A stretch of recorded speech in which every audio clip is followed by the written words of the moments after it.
கோவை மாவட்டம் மேட்டுப்பாளையத்தில் கடையின் முன்பு நிறுத்தி வைக்கப்பட்டிருந்த இருசக்கர வாகனம் தீப்பிடித்து எரிந்துள்ளது. இதுகுறித்தான சிசிடிவி காட்சி வெளியாகி பரபரப்பை ஏற்படுத்தியுள்ளது. இதுகுறித்தான மேலும் விவரங்களை வழங்குவதற்காக எமது செய்தியாளர் ஞானசேகரன் இணைப்பில் இணைகிறார். ஞானசேகரன், வணக்கம். இச்சம்பவம் தொடர்பான கூடுதல் விவரங்களை பதிவு பண்ணலாம். வணக்கம் பவித்ரா.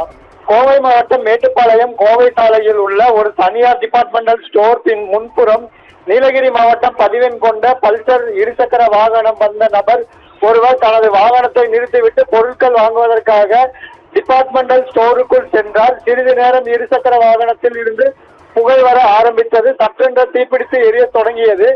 இதனை கண்ட கடையின் ஊழியர்கள் மற்றும் அருகில் இருந்தவர்கள் இருசக்கர வாகனத்தில் பற்றிய தீயை அணைக்க போராடினர்.